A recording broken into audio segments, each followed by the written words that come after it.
Pada kesempatan kali ini kita akan menjelaskan mengenai penggunaan sistem informasi koperasi. Yang pertama yaitu kita klik di pencarian URL yaitu dinkop.keppripprov.info, lalu tekan enter, maka akan muncul tampilan seperti ini. Selanjutnya kita isi username dan password yang sudah disiapkan. Contoh seperti ini. Nah, lalu akan muncul tampilan dashboard seperti ini. Nah, sebagai pengurus koperasi, hal yang pertama kita harus siapkan yaitu mengisi data master. Seperti klik data setting, kemudian data koperasi, maka akan muncul form seperti ini. Berisi nama koperasi, kemudian tahun berjalan, bulan berjalan, logo, alamat koperasi, kota dan provinsi, serta kode pos dan nomor telepon dari koperasi tersebut. Kalau sudah, klik simpan. Selanjutnya yaitu data master. Data master yang perlu diisi di sini yaitu daftar wilayah, daftar kelompok, daftar petugas, jenis simpanan, jenis pinjaman, dan jenis bunga. Mari kita lihat satu persatu. Pertama, daftar wilayah. Nah, daftar wilayah ini menentukan wilayah di mana anggota koperasi berada. Misal, di sini kita buat nama wilayah, daerah, kelurahan atau kecamatan, Kelurahan Batu 9. Koordinator wilayah kita taruh misalnya nama ketua koordinatornya, lalu klik simpan. Nah, akan muncul seperti ini. Untuk tambah data, silakan isi klik di pojok kanan ini. Selanjutnya yaitu daftar kelompok. Nah, untuk mempermudah pembagian kelompok dari koperasi, di sini kita juga menyiapkan form. Untuk mengisinya yaitu tambah data, misalnya kelompok penjahit Batu 9. Ketua kelompoknya siapa? Misalnya Mustaqim. Nama wilayah, nih ada Kelurahan Batu 9. Oke, lalu klik simpan. Nah, akan muncul seperti ini. Kemudian data master daftar petugas. Nah, daftar petugas berisi tentang petugas-petugas yang ada di koperasi.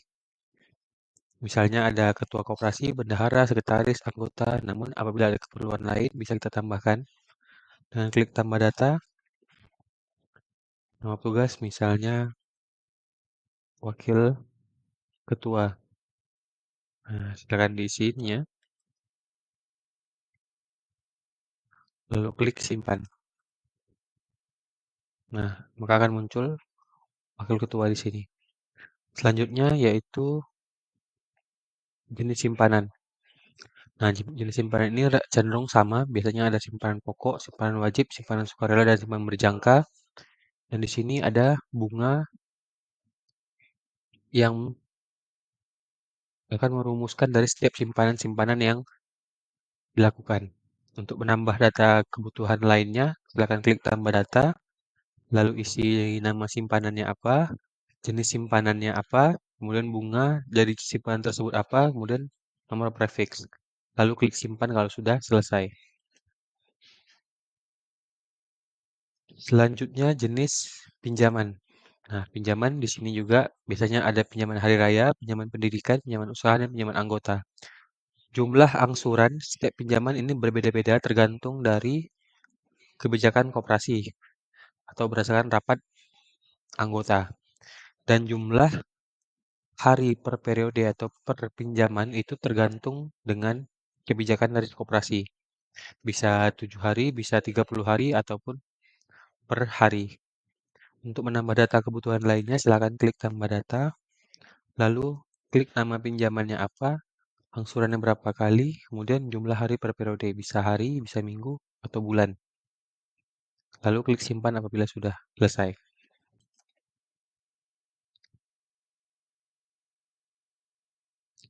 Selanjutnya jenis bunga. Nah, jenis bunga silakan ditentukan. Biasanya digunakan ada nama bunga efektif dan flat. Nah, akan berbeda cara perhitungannya. Apabila ada kebutuhan lain, silakan tambah data, lalu masukkan nama bunga, terus rumus atau formula, lalu klik simpan.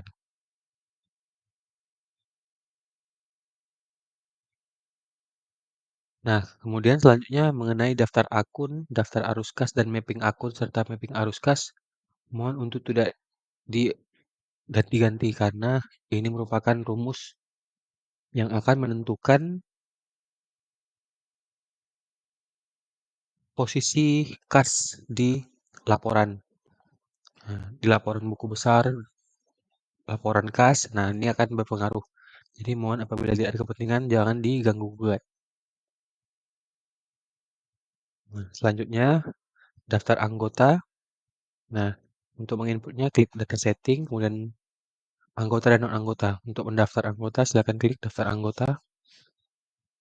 Nah, di sini untuk menambah data silakan klik tambah data lalu masukkan tanggal daftar. Apakah misalnya tanggal 1 Januari, nama lengkap diisi, kemudian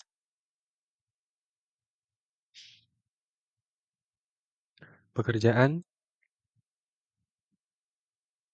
kemudian untuk kartu identitas silakan isi KTP atau nomor SIM.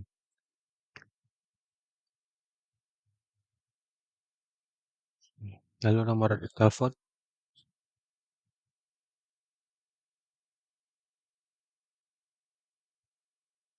lalu kelompok masuk dalam kelompok mana, misalnya kelompok penjahit Batu 9, tugasnya sebagai wakil ketua misalnya. Lalu klik simpan apabila sudah selesai. Nah, akan muncul seperti ini. Inilah tampilan-tampilannya.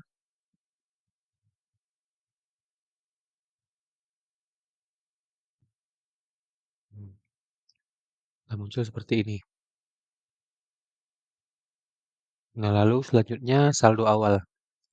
Nah, saldo awal ini digunakan untuk menginput data transaksi pada tahun sebelumnya.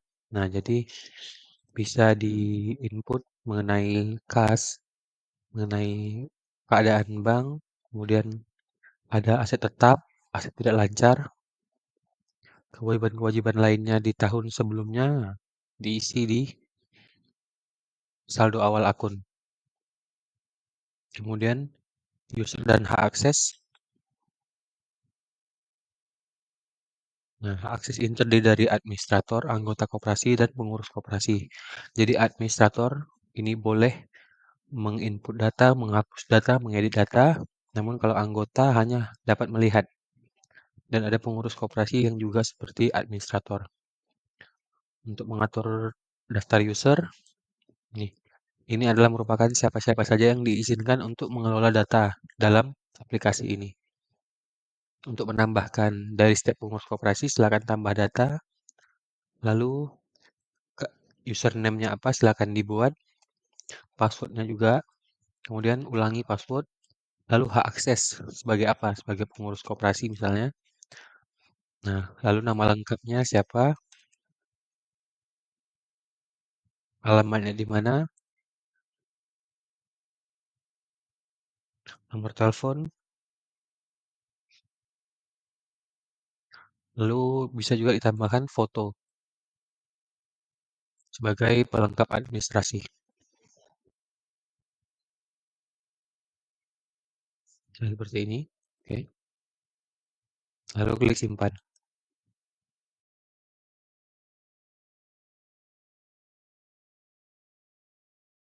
Baik, selanjutnya kita akan melihat menu simpanan. Nah, di sini ada simpanan, terdiri dari pendaftaran simpanan, setoran simpanan, pengambilan simpanan, daftar simpanan, pemberian jasa simpanan, dan daftar pemberian jasa simpanan. Pendaftaran simpanan ini biasanya dimulai untuk melihat atau mendaftarkan anggota yang belum mendaftarkan simpanannya. Nah, di sini kita bisa klik salah satu anggota, kemudian simpanan pokok Nah, di sini ada simpanan pokok, simpanan wajib, dan simpanan sukarela. Simpanan pokok. Nah, ini karena saldo awalnya sudah pernah melakukan simpanan pokok, jadi tidak perlu pendaftaran simpanan lagi, atau yang bagi anggota yang sudah lama. Tapi untuk anggota baru, ini akan bisa dilakukan. Nah, jadi untuk selanjutnya yaitu setoran simpanan. Nah, kita silakan pilih siapa anggota yang menyetor simpanan wajib. Nah, di sini kita isi simpanan wajib. Nah, di sini langsung muncul otomatis saldo simpanan wajib anggota yang sudah berjalan. Nah, apabila ingin menambahkan data, silakan klik tanggal, kemudian pilih tanggal ia menyetor simpanan wajib. Misal tanggal 30, lalu masukkan jumlah berapa simpanan yang ia simpan. Misalnya 15.000, lalu apakah administrasi apa tidak, kemudian ini total dari setoran simpanan pada bulan Januari. Kemudian kalau sudah, silakan klik tombol simpan. Nah, maka akan muncul data seperti ini. Nah, ini untuk actionnya untuk mengubah data, ini untuk menghapus data. Nah, kemudian apabila ingin melakukan simpanan sukarela, juga sama caranya seperti itu. Klik simpanan sukarela. Nah, misalnya tanggal 30 juga, melakukan sukarela, jumlah misalnya 30.000. Jika dikenakan administrasi, berapa administrasinya, silakan klik. Misalnya 5.000, jadi total 35.000 yang harus disetor. Lalu kalau sudah, silakan klik tombol simpan. Nah, akan muncul data seperti ini. Kemudian selanjutnya, kita bisa melihat daftar simpanan anggota di sini. Nah, di sini ada daftar simpanan per bulan. Bisa diatur, bisa dilihat. Di bulan Januari, misalnya 2023, kita bisa juga lihat bulan Desember. Nih, ada daftar simpanan dari setiap anggota. Oke, selanjutnya yaitu pemberian jasa simpanan. Nah, di sini berisi tabel-tabel mengenai simpanan tiap anggota, sekaligus juga dengan bunga simpanan yang dihasilkan. Nah, jadi sehingga muncullah saldo akhirnya. Simpanan pokok dengan bunga 0%, jadi sehingga tetap 50.000. Kan tetapi simpanan pokok, nah di sini ada bunga 1%. Jadi saldonya bertambah menjadi Rp116.150. Nah, simpanan sukarela juga memiliki bunga. Nah, sehingga saldonya menjadi sekian. Selanjutnya untuk pinjaman. Nah, di sini misalnya kita ingin meminjam, eh, pilih data orang yang akan meminjam. Kita coba yang paling atas. Klik pilih. Nah, lalu di sini bisa terdapat form untuk mengisi pinjaman. Jenis pinjaman terdiri dari 4 pinjaman yang tadi kita input di data master, terdiri dari pinjaman hari raya, pinjaman pendidikan, pinjaman usaha, dan pinjaman anggota. Kita coba pinjaman usaha misalnya. Nah, jumlah angsuran sebanyak 5 kali ini secara otomatis, jumlah hari per periode secara otomatis juga, jadi total selama 150 hari. Dan tanggal jatuh tempo yaitu tanggal 14 bulan 6 tahun 2024. Plafon silakan isi di sini berapa jumlah yang akan dipinjam oleh anggota, misalnya kita buat 2 juta. Nah, di sini bunga biayanya per angsuran 1,5%. Jenis bunga bisa flat atau bisa efektif. Kalau efektif itu akan berbeda total bunganya, sedangkan flat itu menjadi 150.000. Skemanya kita bisa lihat di sini, skema angsurannya. Nah, kemudian jaminan, apa jaminan yang diberikan, misalnya lainnya seperti misal laptop dengan nilai jaminan sekitar 2 juta. Nah, apabila sudah diisi semuanya dengan melihat ini,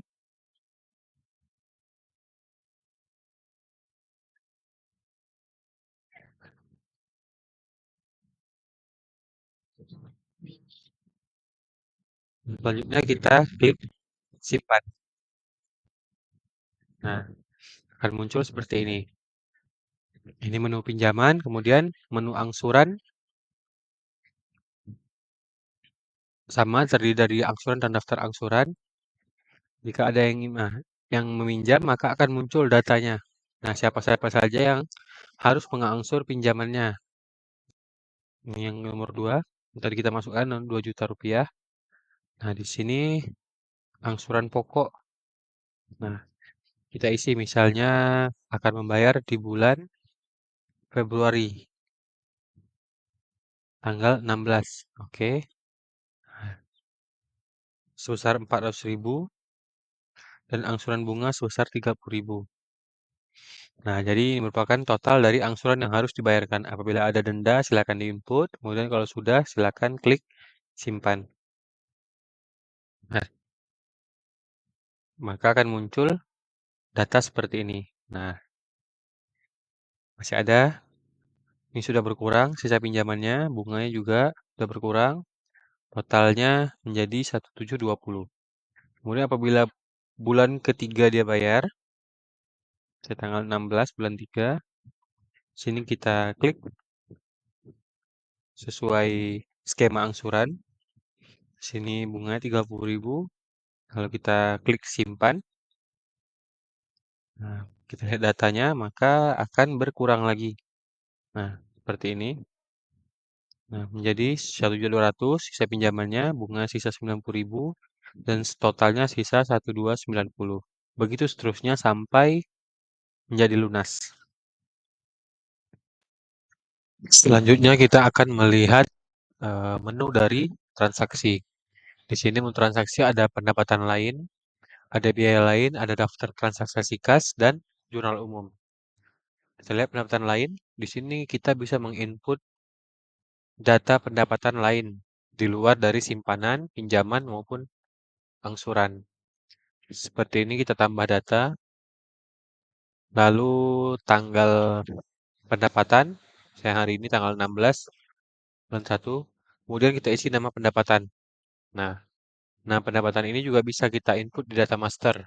Ini ada seperti pendapatan bunga pinjaman bulanan, ada pendapatan bunga pinjaman harian, ada pendapatan denda, jasa insentif, dan pendapatan lain-lain. Misalnya lain-lain, arus kas. Nah, ini masuk ke mana nih arus kas untuk pendapatan lainnya? Apakah masuk ke penerimaan kas dari pelayanan atau dari simpanan pokok, dari simpanan wajib, atau dari kas hibah dan donasi, nah, atau penerimaan kas dari pinjaman bank. Kita buat keterangannya apa, misal dari bank mana atau dari bankan mana, kemudian isi nominal. Misalnya penambahan kas sebesar 10 juta rupiah. Lalu klik simpan. Nah, ini akan masuk di pendapatan lain. Kemudian selanjutnya, biaya lain. Nah, ini terkait pengeluaran. Apakah ada pengeluaran-pengeluaran lain selain dari pinjaman? Nah, seperti kita lihat tambah data, di sini kita bisa lihat nama biaya, apakah biaya operasional atau biaya lain-lainnya, arus kas. Nah, kita bisa pilih tergantung kebijakan dari koperasi. Seperti apa, apakah untuk pengeluaran untuk pembelian aset tetap, atau untuk pengembalian simpanan pokok, atau untuk pengeluaran untuk surat utang, dan lain-lain. Misalnya kita untuk pembelian aset tetap. Nah, ini misalnya pembelian komputer operasional. Misal sebesar 3.500.000. Oke, lalu klik simpan. Nah, akan muncul biaya-biaya pengeluaran. atau biaya lain. Kemudian daftar transaksi kas. Nah, daftar transaksi kas ini merupakan setiap transaksi yang tercatat atau yang melalui input dan melalui inputan. Nah, seperti ini, pada bulan Januari ada pinjaman, ada simpanan anggota, ada pendapatan administrasi harian, ada biaya operasional lain, atau pendapatan lain. Ini bisa per bulan. Kemudian selanjutnya jurnal umum. Nah, jurnal umum kita bisa menambahkan data seperti, nah, ini menu-menunya, ada kas, ada bank, ada surat berharga, dan lain-lain. Nah, di sini kita isi berapa debitnya, berapa kreditnya. Lalu klik simpan apabila sudah selesai menginput data. Nah, kemudian ada fitur tutup buku. Nah, di sini kita bisa melihat tutup bulan atau tutup tahun untuk melihat kalkulasi dari per bulan atau per tahun. Nah, misalnya di sini ada bulan Januari, ini kita klik, lalu simpan, update tutup buku berhasil. Nah, jadi ini sudah selesai. Nah, kemudian ada SHU. SHU ini kita bisa men-setting pendapatan untuk SHU. Nih, apa-apa saja yang termasuk yang atau akan dibagikan ke dalam SHU. Seperti yang di sini ada administrasi simpanan anggota, ada administrasi simpanan berjangka, ada angsuran bunga anggota, ada angsuran bunga non anggota, denda, provisi pinjaman dan pendapatan lain. Lalu kita lihat jenis dana SHU dan presentasinya. Nah, di sini kita juga bisa menambahkan data apa-apa saja yang masuk ke dalam SHU. Nah, jadi berapa persen itu bisa diatur langsung di sistem ini. Nah, misalnya kita lihat, nah di sini ada juga pembagian SHU anggota tunai. Nah, kita bisa pilih siapa yang akan kita bagikan SHU-nya sesuai dari rapat anggota, jumlahnya berapa. Selanjutnya menu laporan. Nah, menu laporan ini terdapat laporan simpanan, pinjaman, angsuran, SHU anggota, dan keuangan. Simpanan, kita bisa melihat simpanan anggota dan non-anggota, tanggal, coba kita mundurkan, cari. Nah, ini merupakan laporan simpanan dari setiap anggota. Ada simpanan pokok, simpanan wajib, simpanan sukarela, dan simpanan berjangka. Tergantung kode. Di sini ada SPK artinya simpanan pokok, simpanan SSR berarti simpanan sukarela, SWJ artinya simpanan wajib. Nah, bisa diurutkan berdasarkan keanggotaan. Atau per orang juga bisa, misalnya Ibu Dewi tadi. Nah, di sini saya bisa melihat simpanan dari perorangan. Kemudian ada laporan pinjaman. Nah, di sini kita bisa melihat laporan pinjaman per anggota. Nah, kemudian ada angsuran juga sama seperti itu. Nih, ada angsuran-angsuran. Langsung ada angsuran ke satu, angsuran kedua, angsuran ketiga, dan seterusnya. Kemudian selanjutnya ada laporan SHU anggota, ada yang sudah diambil maupun yang belum diambil. Yang sudah diambil seperti ini, misalnya belum ada yang mengambil.